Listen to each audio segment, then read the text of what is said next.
महासतिपट्ठान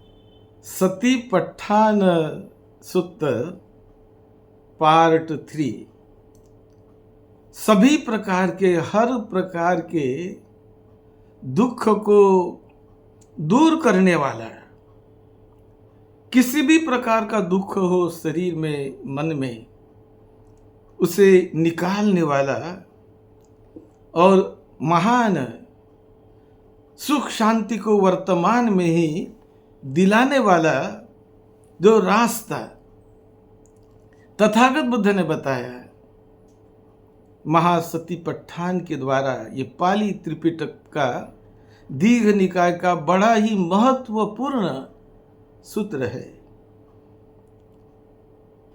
जिस पर हम ओरिजिनल पाली ग्रंथ के आधार पर हम चर्चा कर रहे हैं।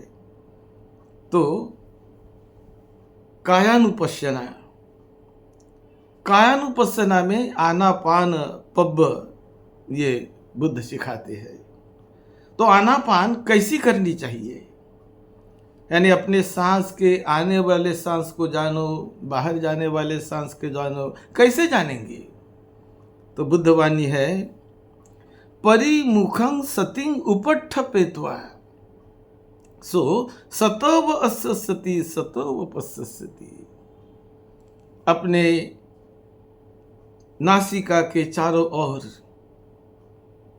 स्मृति को जागृत करके, जागृत भाव को निर्माण करके नासिका से आने वाले सांस को साधक पूरी तरह जानता है। ये सांस मेरे नासिका से भीतर आ रहा है। उस आने वाले सांस की शुरुआत, उसका मध्य और आने वाले सांस का अंत, ऐसे 3 प्रकार से उसे वो जानता है। और उसके बाद उसी प्रकार बाहर जाने वाला सांस, जो सांस नासिका के द्वारा बाहर निकलता है, तो उसे भी साधक जानता है। आंखें बंद है, लेकिन प्रज्ञा की आंखें खुल रही है।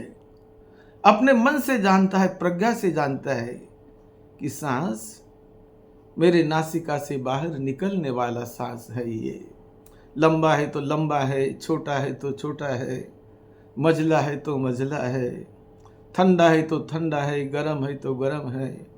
इस प्रकार की वो अनुभूति करता है, उसे परखता है। और उसके भी 3 हिस्से करता है वो। जो सांस बाहर निकलता है तो निकलते समय उसका पहला हिस्सा, बाहर जाते समय सांस का दूसरा हिस्सा मध्य, और सांस बाहर जाते समय उसका तीसरा हिस्सा। तो इस प्रकार पूरी तरह अपने मन के उस चेतन अवस्था को जगाकर, जागृत अवस्था को जगाकर, एक वैज्ञानिक की तरह वो सत्य का साक्षात्कार करता है। सांस के सत्य का, आने जाने वाली सांस की क्या सच्चाई है, उसके सत्य का वो साक्षात्कार करता है। केवल कल्पना से नहीं, केवल सुनकर नहीं, केवल ग्रंथों में किताबों में पढ़कर नहीं, तो वो बड़े हसतमुख रहकर उस क्षण की परम सच्चाई को जानता है, देखता है। तो इसे कहते हैं आना पान पब्ब। उसके बाद कायानुपस्सना का इरिया पथ पब्ब तथागत बुद्ध ने सिखाया। तो इरिया पथ यानी अपने शरीर के हर हलन चलन को वो भीतर ही भीतर से जानता है। यदि वो चलता है तो मैं चल रहा हूं, मैं जान रहा हूं। मैं खड़ा हूं तो जान रहा हूं। मैं बैठ रहा हूं तो जान रहा हूं, मैं बैठकर खड़ा हो रहा हूं तो जान रहा हूं। ऐसा वो अपने शरीर के इस इरियापत को वो जानता है। मैं जब सो रहा हूं तो मैं जान रहा हूं कि मैं सो रहा हूं, मैं नींद से उठ रहा हूं तो जान रहा हूं कि नींद से मैं उठ रहा हूं। इस प्रकार वो शरीर के इस हलन चलन को, शरीर में जो परिवर्तन होता है चलते समय, बैठते समय, खाते समय, उठते समय, खड़े होते समय, हर समय जो सूक्ष्म परिवर्तन शरीर में होता है तो उसे वो जानता है, सांस को जानता है। तो इसे कहते हैं कायानुपස්සना इरियापथ पब। फिर कायानुपස්සना संपजान पब। पुनच पर भिक्षवे भिक्षु अभिकंते पटिकंते संपजानकारी होती, आलोकिते विलोकिते संपजानकारी होती। और भी उसके भीतर जाकर वो अपने शरीर के भीतर होने वाले वेदनाओं को, संवेदनाओं को भीतर ही भीतर से जानता है, क्योंकि ये संवेदना आंखों से नहीं दिखती। इसकी अनुभूति मन के उस हिस्से को होती है जो प्रज्ञा का हिस्सा, जो प्रकाश का हिस्सा, जो ज्ञान का हिस्सा है। तो वो उभर आता है और मन को अनुभूति होने लगती है कि चलते समय, बैठते समय, हाथ को मैं आगे ले जाते समय, पीछे लाते समय कैसी कैसी संवेदनाएं होती है। खाते पीते समय, सोते समय कैसी संवेदनाएं, असीते पीते खाईते साईते संपजानकारी होती। हर एक शरीर के अवस्था को, बदलती हुई अवस्था को उसके भीतर ही भीतर, उसकी आंखें बंद है लेकिन बंद आंखों से वो अपने भीतर के मन से, अंतर मन से इस सच्चाई को जानता है। तो इसे कहते हैं संपजान पब कायानुपස්සना। ये कितना बड़ा साइंस तथागत बुद्ध ने बताया। क्योंकि कल्पना करने की बात नहीं, ये कोई ग्रंथ और किताब को ही सामने रखने की बात नहीं, तो हमारे शरीर की जो वास्तविकता, उठते समय, बैठते समय, चलते समय, हर समय इस शरीर के भीतर कैसी संवेदनाएं निर्माण होती है और वो कैसे बदलती है, कैसे नष्ट होती है, इसका वो साक्षात्कार करता है।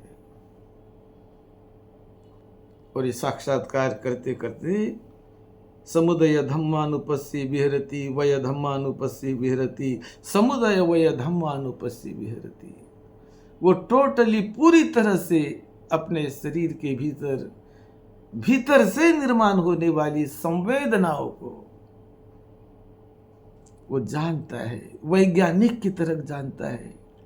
दुखद है तो दुखद जानता है, सुखद है तो सुखद जानता है, असुखद अदुखद है तो वैसे ही उसे वो जानता है। कोई अपने मन की बात नहीं रखता है, कोई कल्पना नहीं करता कि ऐसी होनी चाहिए, वैसी होनी चाहिए, ऐसा कल्पना भी नहीं। कोई ऐसा क्यों हो रहा, ऐसा भी नहीं, जो हो रहा है उसका वो साक्षात्कार करता है। तो इसे कहते हैं कायानुपස්සना संपजान पब। ऐसे या अपने शरीर के भीतर की चेतना को, लाइफ एनर्जी को हम कैसे पहचाने, कैसे जाने, कैसे मन का साक्षात्कार करें जो हमें आंखों से नहीं दिखता है, उसका कोई आकार में नहीं दिखता है, कोई रंग नहीं मन को, कोई रूप नहीं मन को, कोई डायमेंशन नहीं, लेकिन फिर भी माइंड है। तो कैसे उसे पकड़ना चाहिए, कैसे जानना चाहिए, ये बात तथागत बुद्ध ने सिखाई है। जानने के दो तरीके होते हैं। एक एक कल्पना करके जानना कि ऐसा होता होगा, ऐसा होना चाहिए, वैसा होना चाहिए, ऐसा नहीं होना चाहिए, वैसा नहीं होना चाहिए। ये चाहिए नहीं चाहिए के परे जाकर, कल्पना के परे जाकर, अपनी बनी बनाई मान्यताओं के परे जाकर, ग्रंथों के भी परे जाकर, ग्रंथ क्या कहता है उससे भी परे जाकर, वो स्वयं अपने भीतर, अपने ही शरीर में होने वाले परिवर्तन को, होने वाले संवेदनाओं को वो जानना सीखता है। और यह कोई भी व्यक्ति जान सकता है, कोई किसी भी संप्रदाय का हो, कोई भी फिलॉसफी मानने वाला हो, कोई भी धर्म को मानने वाला हो, कोई भी पूजा पाठ करने वाला हो, लेकिन अपने शरीर की सच्चाई जानना ये हर एक व्यक्ति के लिए बड़ा ही कल्याणकारक, बड़ा ही मंगल कारक होता है।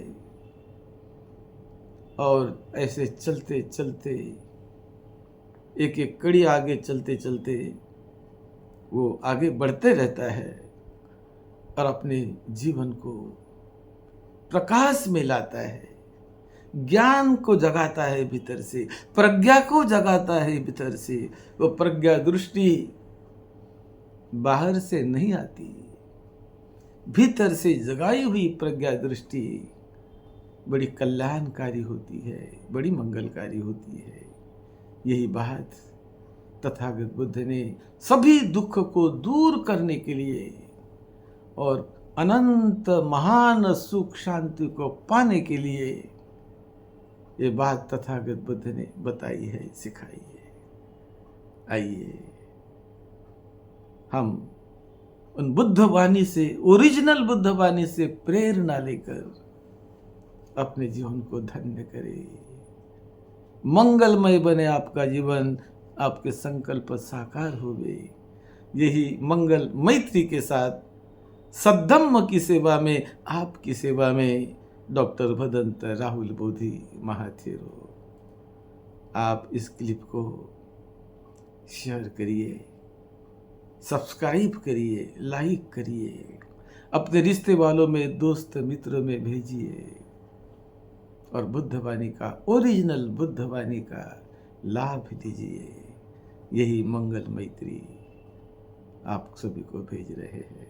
मंगल हो, सबका मंगल हो, सबका मंगल हो।